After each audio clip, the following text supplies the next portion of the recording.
आचार्य कुन देव स्वामी महाराज हमें कितनी अच्छी बात ध्यान के बारे में बता रहे हैं। वो कह रहे हैं घंटों बैठने से कुछ नहीं होगा। क्या कह रहे हैं अंकुर भाई? घंटों बैठने से कुछ नहीं होगा, एक क्षण का ध्यान भी भगवान बनाने के लिए कार्यकारी है। लोग करते क्या है कि 2 घंटे 4 घंटे 6 घंटे विधान करते हैं, लेकिन विधान के बाद हमारे परिणाम हम संभाल नहीं पाते। हल्का सा मिस्टेक हुआ, हल्की सी बात आई और वो कसाय भाव तुरंत आगे आता है और परमात्मा बनने के भाव पीछे चले जाते हैं। यहाँ आचार्य कहते हैं एक अर्घ चढ़ाने में भाव अगर आपके लग गए तो पूरी पूजा करने की आवश्यकता नहीं पड़ती और अर्घ से ही हम भगवान बन सकते हैं। इसमें सबसे इंपॉर्टेंट विशेष उन्होंने रखा है ध्यान का। क्या रखा है? ध्यान का रखा है। उन्होंने कहा पिंडस्थम स्वाचिंतनम। उन्होंने कहा शरीर को भूलकर आत्मा में थोड़ी देर के लिए मग्न हो जाओ। किसको भूलकर? शरीर को भूलकर आत्मा के चिंतन में थोड़ी देर के लिए मग्न हो जाओ। 24 घंटे आपके लिए है। कभी कभी बैठकर एक विचार तो करो, क्या ये शरीर कब तक तुम्हारा साथ देगा? जिस दिन इसको पेट्रोल और डीजल नहीं मिलेगा, भोजन पानी नहीं मिलेगा, इसकी सेवाएं नहीं मिलेगी, सबसे पहले शरीर धोखेबाज है, ये छोड़ेगा साथ। अब देखिए कई बुजुर्ग हैं जिनके घुटने काम करना, जबकि इसी घुटने से इसी पैर से तुमने खूब तीर्थ वंदना की है, खूब बैठ करके साधना की है, लेकिन सबसे पहले धोखा कौन दे गया? घुटना। यही हाथ जिससे तुमने अभिषेक किया, सबसे पहले यही धोखा देगा। यही हाथ जिसके हृदय पर तुमने भगवान को विराजमान किया, सबसे पहले यही धोखेबाज देगा, यही फेल हो जाएगा। ये माइंड जिससे तुमने इतनी सारी जिनवाणी पढ़ी लिखी सब कुछ है, ये धोखा दे जाएगा। अगर धोखा नहीं देगा तो तुम्हारी आत्मा के परिणाम जो आप शुद्ध विशुद्ध बना करके सुरक्षित रख रहे हैं, आज तक किया हुआ ध्यान कल का भगवान आपको बनाएगा। एक क्षण के लिए बैठो, कम से कम शरीर से ममत भाव छोड़ो, परिवार से ममत भाव छोड़ो, रिश्तेदारों से ममत भाव छोड़ो, मोबाइल, कपड़े, शरीर, सबसे ममत भाव छोड़ो और कम से कम 1-2 मिनट के लिए बैठो। हमारे आचार्य ये नहीं कहते तुम 1 घंटे बैठो, 2 घंटे 4 घंटे 6 घंटे 10 घंटे, इससे सारे कष्ट होगा, ध्यान हो गई। ध्यान तो आनंद की अनुभूति है महानुभाव। जैसे आपने घर में गुलाब जामुन बनाया, विजय भैया क्या बनाया? क्यों बनाया? मेहमानों को खिलाने के लिए, गृहस्थी में बच्चों को देने के लिए। अब आपने 100 गुलाब जामुन बनाए, टेस्टिंग कितने करते हो? 100 खाओगे तो कल हॉस्पिटल में एडमिट हो जाओगे। पारस जी कितने टेस्टिंग करोगे?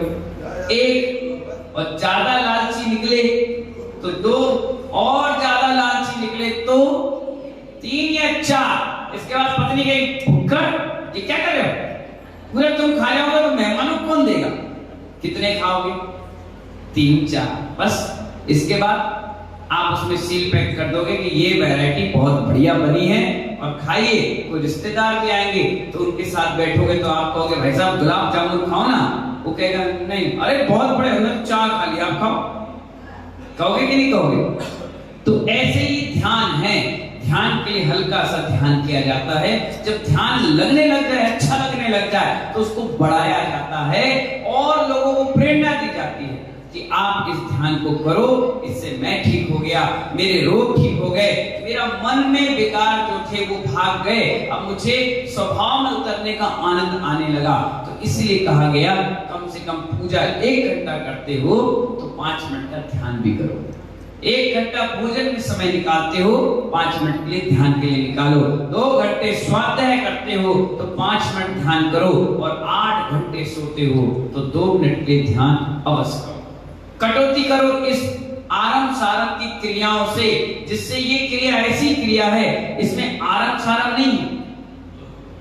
बताइए ध्यान करने के लिए क्या करना पड़ता है? सिर्फ बैठना ही तो है ना, इसमें नहाना है, ना इसमें मेकअप करना है, ना ब्यूटिशियन के पास जाना है, ना पैसे देना है, ना लेना है, ना चिल्लाना है, ना सुनना है, ना कुन्ना है, कोई काम नहीं करना है।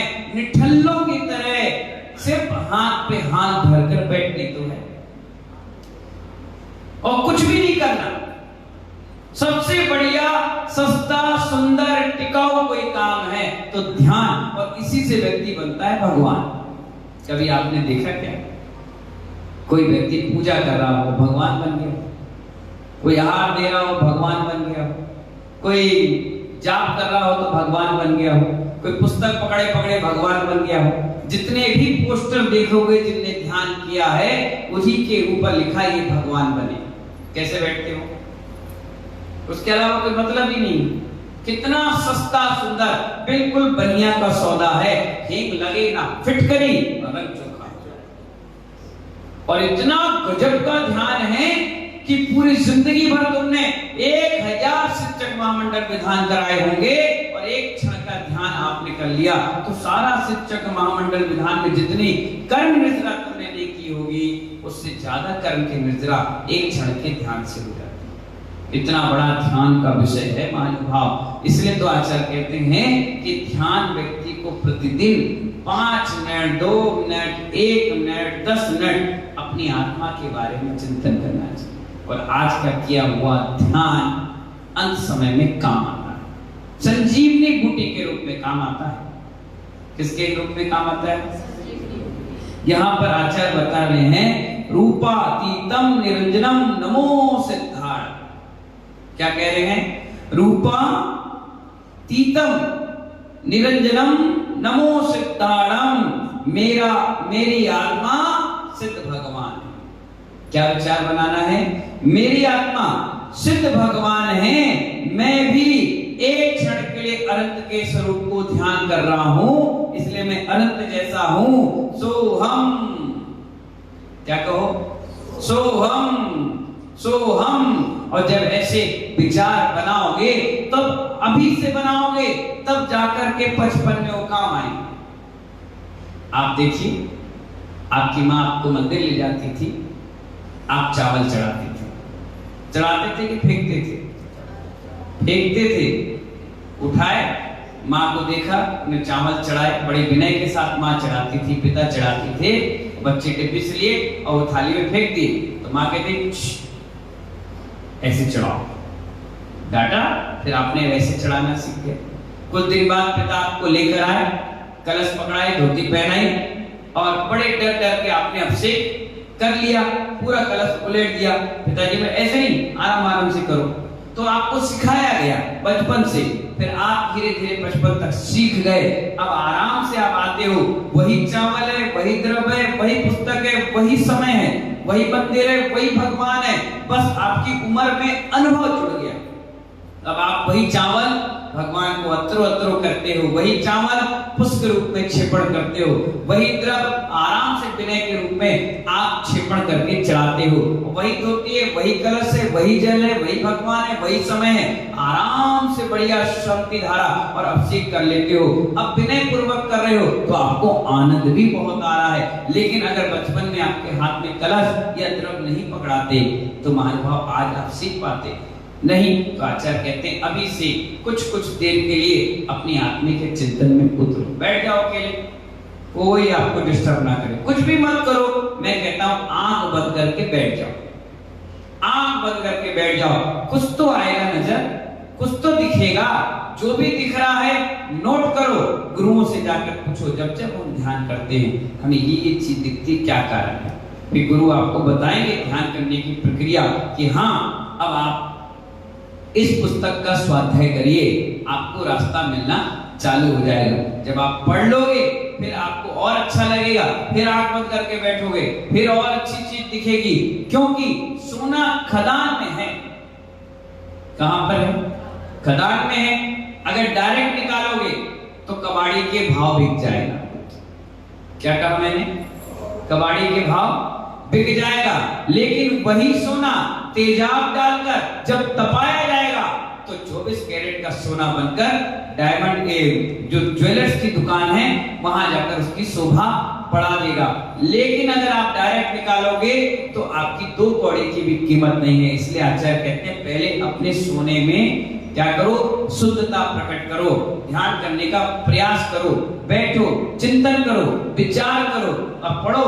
फिर आपको इतना अच्छा लगेगा, आप कहोगे वाकई में महाराज जी जब से मैं ध्यान कर रहा हूँ मेरे चेहरे पर ग्लो आ गया, मेरी श्वास ठीक हो गई, मुझे नींद अच्छी आने लगी, मुझे अब फालतू के विचार नहीं आते, मेरी कसाय भाव खत्म हो गई, कोई कुछ भी बोले मुझे असर नहीं पड़ता है, मुझे बहुत अच्छा लगने लगा है। बस समझ जाओ अब आप ध्यान की प्रक्रिया में उतरने लगे। किसकी प्रक्रिया में? तो आचार्य भगवान यहाँ बता रहे हैं ना 5 मिनट के लिए। अब कपड़े आपने पहने, सुबह पहने थे, दिन भर पहने, और आपने क्या किया उसको कल सुबह उतारा। उतारने के बाद आपकी गृहिणी, आपकी धर्मपत्नी, आपकी माँ ने उस कपड़े को क्या किया, कितना देर धोया बताओ ना? 5 मिनट। 5 मिनट में 3 घंटे 23 घंटे 55 मिनट की गंदगी धुल गई कि नहीं धुली? बताओ भाई 23 घंटे 55 मिनट ये कपड़ा आपने पहना रखा और पूरे शरीर की गंदगी उसमें रही और आपने 5 मिनट के लिए वॉशिंग मशीन में डाला, वो धुलकर साफ हो गया और ऐसा हो गया जैसे बिल्कुल न्यू क्वांटिटी लेकर के आप लेकर के क्वालिटी लेकर के आए हो। जब 5 मिनट में कपड़ा धुल सकता है तो 5 मिनट के ध्यान से हमारी जिंदगी भर के कर्म क्यों नहीं धुल सकते? क्यों नहीं धुल सकते? 5 मिनट बैठो तो आत्मा से बात करो, आत्मा के चिंतन में उतरो, फिर आपको इतना अच्छा लगेगा। पिता, माँ, परिवार, गृहस्थी, पैसा, बंगला, इतना बड़ा कुटुंब, ये सब ऐसा लगेगा ये नीरस है और सरस तो मेरी आत्मा का चिंतन है। एक टॉनिक मिलेगी, एक एनर्जी लेवल। जैसे कोई बेहोश हो जाता है उसको ग्लूकोज लिखते ही वो क्या हो जाता है, हाँ अच्छा लगा, बढ़िया, ताकत। कोई भूखा है उसको 2 रोटी मिल जाएगी, ताकत आ गई। तो ऐसे ही जब हम आत्मा का चिंतन में उतरते हैं हमें एक टॉनिक मिल जाता है, ताकत मिल जाती है कि हाँ मैं भी भगवान बन सकता हूँ। और भरत चक्रवर्ती की बराबरी तो आप कर नहीं सकते, कपड़े उतारते ही केवल ज्ञान हो नहीं सकता, लेकिन महानुभाव उसने भी जीवन भर प्रयास किया, जीवन भर प्रयास किया, खूब लगा रहा साधना में, खूब लगा रहा साधना में। और इस भाव का नहीं, ना जाने कितने भाव उसने साधना की होगी, तब जाकर के कपड़े उतारते ही इतिहास गवाह है आज तक इतनी जल्दी केवल ज्ञान किसी नहीं हुआ। वो चक्रवर्ती का पुण्य था, कपड़ा उतारते ही महानुभाव उसे केवल ज्ञान हो गया। एक दिन भी आहार करने नहीं गया, नग्न होकर विचरण नहीं करने गया, किसी के सामने हाथ नहीं फैलाया, चलो आहार कर लो, व्यवस्था बना लो, कोई सिस्टम नहीं था। सिर्फ कपड़े उतारे और आत्मा के चिंतन में इतना गहराई में उतर गया कि देखते रहे लोग और 5000 धनुष ऊपर जाकर समोसन में जाकर के विराजमान हुए।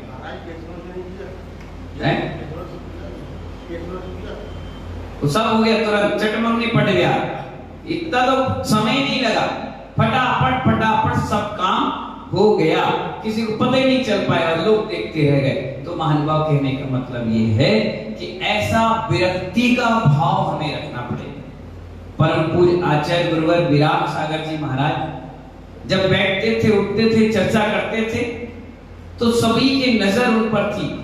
इतना विशाल संघ, इतना बड़ा एम्पायर उन्होंने तैयार किया, कैसे कैसे विचित्र विचित्र स्थितियों में उन्होंने अपना जीवन जिया। क्या बताओ, सोचो, विचार करो, कितनी परिस्थिति उनके पास आई, कितने बड़े अवसर हुए, सब कुछ सहा, लेकिन उनके सामने मृत्यु खड़ी थी और मृत्यु को उन्होंने भान लिया कि हाँ ये है और अब ये मुझे लेकर ही जाएगी। कितने मिनटों पहले उन्होंने सब कुछ त्याग करके, क्षमा याचना करके इस देह को त्याग कर दिया। इतना बड़ा संत इस धरती पर हो नहीं सकता। कितना बड़ा उदाहरण उन्होंने दे दिया कि आप, हम, कोई भी इस धरती पर सदैव बने वाले नहीं। इसलिए तो कहा गया कि विरक्ति के भाव, कितने पवित्र परिणाम रहे होंगे उस समय, कितने अच्छे पवित्र भाव रहे होंगे, कि उन्होंने अपने आप को तैयार कर लिया और कहा कि भैया देखो, रात का कोई भरोसा है नहीं, अगला प्रवचन बोल पाऊं ना बोल पाऊं, दे पाऊं ना दे पाऊं, क्षमा मांग पाऊं ना मांग पाऊं, इसलिए तुरंत करना चाहिए। और 148 समाधि जिन्होंने कराई हो, उनकी खुद की समाधि कैसे बिगड़ेगी? नहीं, उनकी समाधि इस युग की सबसे सर्वश्रेष्ठ समाधि। इसीलिए महानुभाव, उनके जाने के बाद आज भी जितने लोग आते हैं सब उनकी तारीफ करते हैं कि वाकई में उन्होंने हम सबको झंझोड़ कर रख दिया कि जीवन में अगर कुछ है तो अपने परिणाम। सरलता थी उनके अंदर, बहुत रिजु थे। रुई तो बहुत सॉफ्ट है, लेकिन रुई से भी ज्यादा अगर कोई सॉफ्ट थे तो परम पूज्य आचार्य गुरुवर विराट सागर जी महाराज सॉफ्ट हृदय के थे, सरल परिणाम थे। कसाय भाव तो रत्ती भर भी अंदर नहीं था। छोटा सा बड़ा सा कोई भी व्यक्ति उनके पास चला जाए और उनके हृदय को ऐसे जीत लेते थे मानो महानुभाव कोई बहुत बड़े जादूगर थे। पता नहीं कहां से पढ़े लिखे नौजवान, घर परिवार कुटुंब रिश्तेदार सबको एक झटके में लोग छोड़ करके उनके चरणों में नतमस्तक होकर के रहते थे। बताइए, कभी कभी वीडियो देखो विराट उदय तीर्थ का, कितना विशाल सब और सबके सरताज अकेले बैठ करके एक नजर में रहता था कौन आया कौन नहीं आया, किसी को दिक्कत कोई परेशानी तो नहीं, कोई आहार कर पाया नहीं, सारी व्यवस्था दिमाग में थी। फिर भी महानुभाव, मैं तो कहूंगा चक्रवर्ती के बाद ऐसा विरक्त प्राणी हमारे यहाँ आचार्य भगवान हुए जिनके परिणाम इतने पवित्र थे कि अंतिम क्षण में उन्होंने त्याग करते हुए सब कुछ छोड़ दिया। बहुत गजब का परिणाम रहा होगा। हम तो चाहते हैं कि ऐसे परिणाम हिंदुस्तान के हर जीव के बने, वर्ल्ड के जितने भी जीव है वो भी ऐसे भाव रखें और उनको पता चल जाए। स्वाभाविक है अगर आप हम और कोई होते और उनको ऐसी बीमारी पकड़ती कि हाँ बस 2-4 घंटे में आप जाने वाले हो, आप तो सीधे कहाँ भागते? हॉस्पिटल, 1 किलोमीटर पे हॉस्पिटल था। जैसे यहाँ से चौराहा, डॉक्टर कह रहा है चलो, पब्लिक कह रही चलो, मौत खड़ी सामने, अजैनी पीड़ा हो रही, शरीर से पसीना निकल रहा, उठ नहीं रहा शरीर, हाथ पैर ऐसे ऐसे कांप रहे, फिर भी महानुभाव अपनी पूरी समाई की, अपना पूरा प्रतिक्रमण किया, भगवान की शांति धारा अभिषेक देखा। हम और आप होते तो वेंटिलेटर में चले जाते, ग्लूकोज लग जाता, ऑक्सीजन की नली डल जाती और घर परिवार में नमोकार मत का पाठ चालू हो जाता कि भैया क्या होगा, कैसी स्थिति बनेगी। लेकिन सहज पहरी थे, हर क्षण जागृत थे। मालूम है अपने 45 साल के कैरियर में आज तक उन्होंने प्रतिक्रमण नहीं छोड़ा। क्या नहीं छोड़ा? सामायिक नहीं छोड़ी। उनकी लिस्ट एक बार डायरी में देख रहा था, बोले, मैंने कहा आचार्य श्री कभी जीवन में ऐसा आया क्या समय कभी आपने सामायिक छोड़ दी हो या प्रतिक्रमण छोड़ दिया हो या गुरु भक्ति नहीं की हो? बोले उपाध्याय वैष्णव सागर जी महाराज, आज तक रिकॉर्ड में हमने कभी ये काम नहीं किया, बिल्कुल नियम से चर्या से समझौता नहीं किया और इसीलिए निर्बाध तरीके से बढ़ते चले गए। इसलिए तो उनको अनुशासन प्रिय आचार्य महाराज कहा जाता था। उनके अनुशासन में जिसने ढल लिया वो दुनिया का सरताज बन गया। इसलिए महानुभाव ये चक्रवर्ती आचार्य गुरुवर विराट सागर जी महाराज के बारे में जो आपको बातें बता रहे हैं, ये संसार से तिरने की बातें हैं। पूरे साधु समाज के लिए उन्होंने बहुत बड़ी प्रेरणा दी है कि जब जब ऐसी स्थिति बने तो सब कुछ त्याग करके बैठ जाना चाहिए। बात का कोई भरोसा नहीं रहता। ये सब त्याग करने के लिए भी पुण्य चाहिए पड़ता है। क्या पुण्य चाहिए पड़ता है? जब पुण्य बैठता है माइंड में, वही कहता है कि त्याग करो, तभी व्यक्ति घर परिवार और कुटुंब का त्याग कर पाता है। अच्छे अच्छे लोग होते हैं जिनके परिवार तैयार है कि ले जाओ बाबा को, ले जाओ माता जी को, लेकिन पुण्य सत्ता में नहीं है तो वो क्या करते हैं? पोस्टर छप गए, बैनर छप गए, गोद भराई हो गई, पूरे जगह हल्ला मच गया और एंड टाइम में कैंसिल हो गए। क्या हो गए? कैंसिल हो गए। इसलिए मैंने कहा आपको कि आपको सबसे पहले महानुभाव असंख्यात कर्मों की निर्जरा करना है। असंख्यात कर्मों की निर्जरा तब होगी जब आप ध्यान और अपने आप में उतरना प्रारंभ करेंगे, विरक्ति के भाव अपने जीवन में लाएंगे। इन्हीं मंगल भावनाओं के साथ सभी को बहुत बहुत आशीर्वाद है। 28 जुलाई को अपने चातुर्मास कलश स्थापना का कार्यक्रम सूर्य सदन, कहाँ पे? सूर्य सदन में हो रहा है। ठीक 12 बजे कार्यक्रम प्रारंभ होगा, 4-5 बजे तक समाप्त हो जाएगा। जिनवाणी चैनल है जो इंटरनेशनल चैनल है, उस पे भी पूरा 3-4 घंटे तक लाइव टेलीकास्ट चलता रहेगा। बहुत सुंदर सुंदर मांगलिक चांदी के कलश आ रहे हैं, उनको स्थापित करके दीपावली के समय आपको दे दिया जाएगा। सबसे अच्छी बात तो ये है कि दीपावली वैसे भी दीपावली है, अगर उस दिन कोई मंगल कलश चातुर्मास की एनर्जी लेकर के आ रहा है तो समझ जाओ हमारा बहुत बड़ा सौभाग्य है। पैसे रुपए की बात नहीं है, बात यह कि भाग से हर चीजें मिलती हैं। कई ऐसे भी लोग होंगे जिनके घरों में ढेरों कलश रखे हुए, वो हर साल कलश लेकर के आते हैं और उनके घर पे आते भी हैं तो इसलिए आते हैं कि उनका नसीब और यश कीर्ति नाम कर्म का उदय चल रहा है। ये हर चीज एक दूसरे से जुड़ी हुई है। किसी का नया मकान भी होगा, किसी के यहाँ नई बहू भी आई होगी, कोई नए बच्चे का जन्म भी होगा, तो उनके नाम से भी आप कलशों की स्थापना करा सकते हैं। मेरे भाग से था इसलिए मेरे भाग से एक मकान इतने दिन तक सही सलामत चला, अब तुम बहू आई हो, तुम अपने हाथ से स्थापित करो। अब एक काम करो, ये लड़के का जन्म हो गया इसके नाम से करो, अभी बच्चा का जन्म हो गया बच्चे के नाम से करो। उसका भी तो भाग और पुण्य देखो कि उस कलश के आने से आपके घर में कितनी सुंदर एनर्जी लेवल बढ़ रही है। ऑटोमेटिक समझ में आ जाएगा, ग्रोथ अपने आप में आपको दिखने लगेगा। तो 28 जुलाई को आप अपने पुण्य को, नसीब को देखेंगे। करीब करीब 50 कलश आ रहे हैं और 50 के 50 कलश आपके इतने बड़े आगरा के 5-10 हजार घर तो होंगे। पारस जी कितने घर होंगे? कम से कम 5-7 हजार घर होंगे और कम से कम 20-22 हजार जैन समाज होगी, 25 हजार होगी आसपास के मिला लो तो। इतनी बड़ी समाज में पुण्य और सौभाग्य को देख करके कलश आपको मिलेगा। लेना, रखना।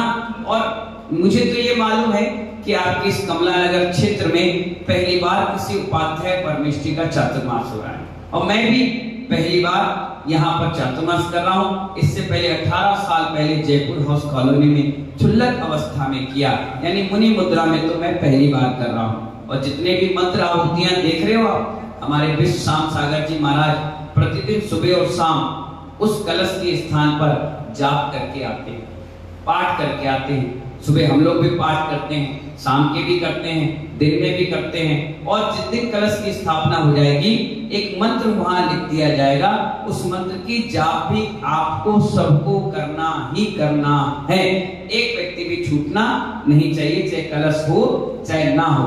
आप मंदिर में दर्शन करने आए और सीधे ऊपर जाएं, ऊपर कमरा खुला रहेगा, कलश रखा होगा, आराम से बैठिए, जाप रखी होगी, माला लिखी होगी।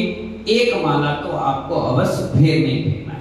फिर आप देखिए आपके जीवन में और आपके जीते जागते धर्म में जो संस्कार है उसमें कितना बड़ा परिवर्तन आपके जीवन में आ जाएगा। इन्हीं मंगल भावनाओं के साथ सभी को बहुत बहुत आशीर्वाद। 28 जुलाई ठीक 12 बजे कार्यक्रम तैयार रखेंगे और आगरा में कर रहे चातुर्मास 3 मुनिराज और हैं, 2 आरिकाएं हैं, 1 मुनिराज और है, उस सभी के साथ हम लोग भी मिल करके, यानी 3, 6 और 2, 8 और आपका रहेगा ठाठ बाट। 8 पिछीधारी साधुओं के सानिध्य में अपन सभी लोग कलश स्थापना के कार्यक्रम में पहुंचेंगे। कहां पर? सूर्य सदन ठीक 12 बजे। ठीक है ना? सभी को मेरा बहुत बहुत आशीर्वाद। जय बोले महावीर भगवान की।